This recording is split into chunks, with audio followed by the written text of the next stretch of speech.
When my daughter was moved into intensive care, I posted a message.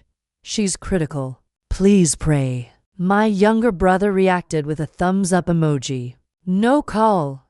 No questions. No one came. 4 weeks later, still sleeping in the hospital waiting room, I woke with my phone pressed to my chest and my neck stiff from the plastic chair. 83 missed calls. A message from my mother. Call me. Urgent. I stared at it, confused.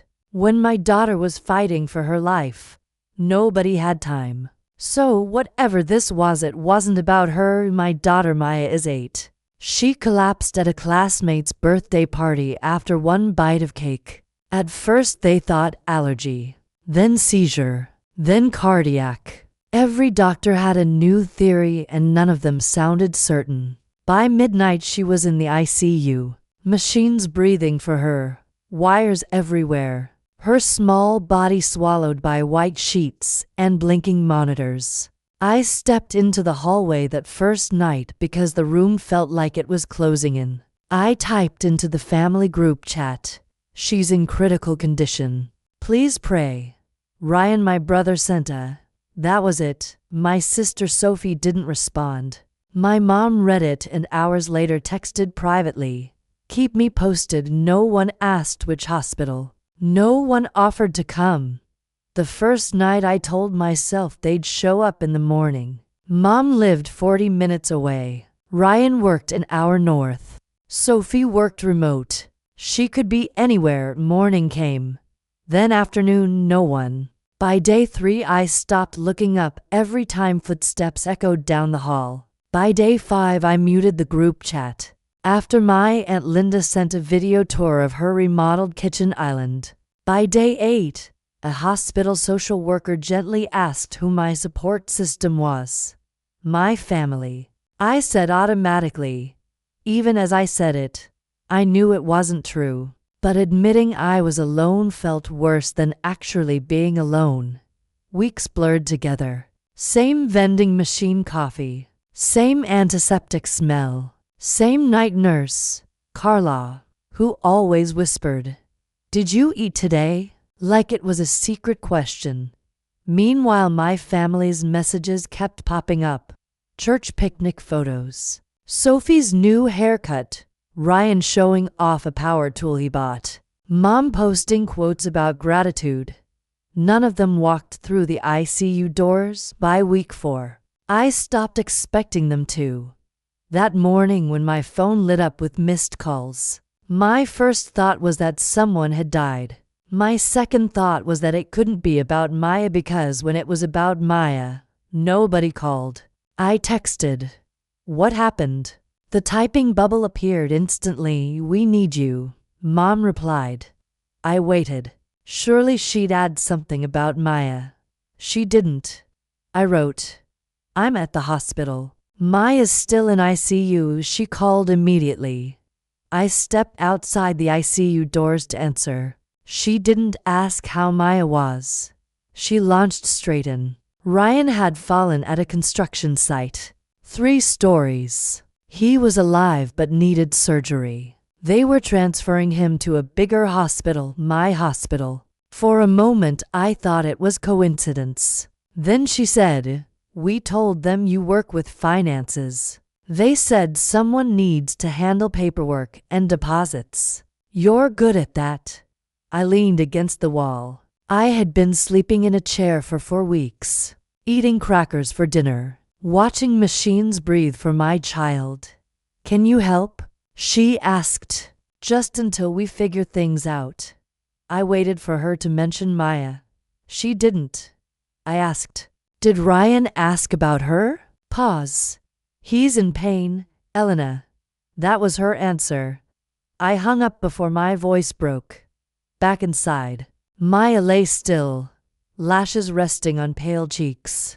I wrapped my hand gently around hers and focused on her warmth, grounding myself. My phone buzzed again. Group chat. "Ryan, heard you're here. Can you talk to admissions?" "Sophie, Mom says you know how this works." The same people who couldn't drive 40 minutes for Maya now needed me to navigate their crisis. I typed, "My daughter has been in this ICU for 28 days. None of you came." 5 minutes later, Mom replied, "This is different." An hour later, I saw them near the elevators. Mom, Sophie, Aunt Linda clustered together like they were at a family brunch instead of a hospital. Ryan lay on a gurney, face pale, jaw clenched, being rolled toward surgery prep. Sophie spotted me first. "Oh good, you're here," she said, relief flooding her voice. Not hello, not how's Maya, just relief. Mom hugged me quickly, distracted. "Where's his surgeon's office?" I asked.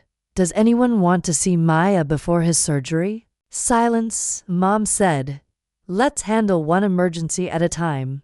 I'd been living inside one for a month. Ryan looked at me from the gurney. "They need a deposit before they schedule. Can you handle it?" "How much?" $40,000. I laughed. Not because it was funny, because it wasn't real. 3 weeks earlier, I'd maxed out my credit card to cover a medication Maya's insurance delayed approving. I'd sold my car online to keep up with bills. No one knew. They'd never asked. Mom stepped closer. "You've always been responsible." Responsible. I suddenly understood what that word meant in our family. It meant useful. "I can't help financially," I said. Sophie frowned. "So you're just going to let him suffer?" One pointed down the hallway. "My 8-year-old has been unconscious for a month." No one spoke.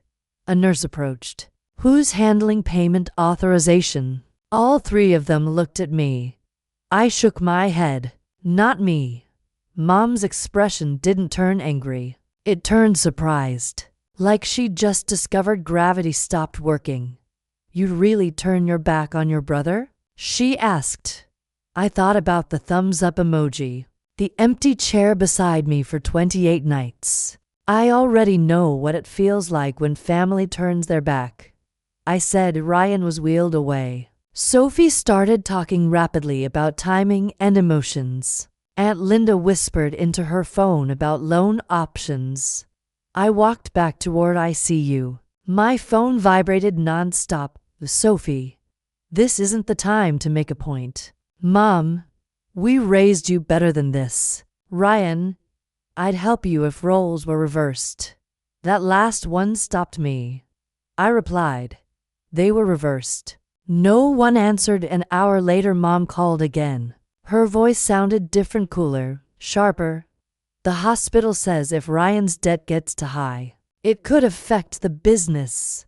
"What business?" "Your father's company. If we co-sign anything, creditors could go after it. We have to think long-term." "The family business. The one we were all supposed to inherit shares of someday." Suddenly, everything made sense. They didn't need me because I was family. They needed me because I had good credit. "Is this about protecting the company?" I asked. Pause. "We're thinking ahead." My daughter's therapy bills were ahead. Her recovery was ahead. Her future was ahead. "Maya is my only long-term plan," I said in silence. "So you're choosing her over your family?" I looked through the glass at the ventilator rising and falling beside my child. "Yes," I said, "I am." That night, Ryan's surgery was delayed because of payment issues. I didn't go downstairs. I sat beside Maya and told her stories instead. About the time she insisted on wearing rain boots to the beach. About how she learned to whistle before she learned to tie her shoes. Around midnight, my phone buzzed. Not family this time. Billing department. Latest tests show unexpected improvement. I read it 3 times. Unexpected improvement. Hope felt fragile, like glass, but it was there. The next morning, Maya's fingers twitched. Then her eyelids fluttered. A nurse called the doctor. Machines changed rhythm. She squeezed my hand. That tiny motion sounded louder than thunder. By afternoon, doctors were cautiously optimistic. Words like response, progress, possibility replaced critical and uncertain. For the first time in a month, I breathed fully. When I finally checked my phone again, there were messages from my family. Ryan's surgery had happened after all. An uncle had agreed to co-sign something. Mom, we're glad you were here if he needed anything. Sophie, we know this is stressful for you too. Ryan, guess we all have stuff going on. Why didn't reply. I went to the cafeteria and bought my first real meal in weeks. Sitting alone with a tray of food, I realized something strange. I wasn't angry anymore. I was done. Anger hopes things will change. Done means you know they won't. Maya improved slowly. Within a week she could whisper. She asked why I looked tired. I told her I'd been camping indoors. She giggled weakly. My family never once came upstairs to see her. Not once. Even though they'd been in the same building. Ryan was discharged before Maya left ICU. He texted, "Thanks for nothing. Hope she's okay." I stared at that message for a long time. Then I opened the group chat. I didn't argue. I didn't explain. I just left. Then I blocked each number one by one. Ryan, Sophie, Mom, Linda. Silence settled around me like clean air after smoke. 2 weeks later, Maya was transferred out of ICU. Still weak, still needing therapy, but awake, alive. That night, while she slept in a regular room, I checked my email. A new address. Subject line, "We should discuss the company shares." I closed it without opening. Some people only remember you when they need something. I'd learned that lesson thoroughly. Maya came home on a Tuesday. No balloons, no celebration, just me holding her steady as we climbed our apartment steps. The place looked frozen in time, her backpack on the chair, crayons on the table, a half-finished drawing of a purple horse. Recovery wasn't dramatic. It was slow, inconvenient, expensive. Therapy twice a week. Specialist visits. Bills filed carefully in a kitchen drawer. I picked up freelance bookkeeping work after she fell asleep. Sold jewelry. Refinanced the car. There was no one to tell. And strangely, that felt peaceful. A month later, a certified letter arrived from a lawyer. Polite language. Formal tone. It explained that due to recent family circumstances, ownership of my father's company would be transferred entirely to Ryan, since he had greater financial and medical needs. There was a line saying it wasn't personal, that they hoped I understood. I read it twice. Then I laughed. Not because it was funny, because it finally made everything simple. The business had always been leverage. A promise dangled in the future to keep us tied together. Now it was gone, and with it, the last invisible string. I didn't respond to the lawyer. Instead, the next morning I opened a savings account, not for emergencies, not for family. For Maya, I named it Better Days. Months passed. Maya grew stronger. She returned to school part-time. One afternoon I watched from the car as she ran across the playground without stopping, hair flying behind her. I cried quietly so she wouldn't see. My phone stayed silent. No apologies, no messages, no attempts to fix anything.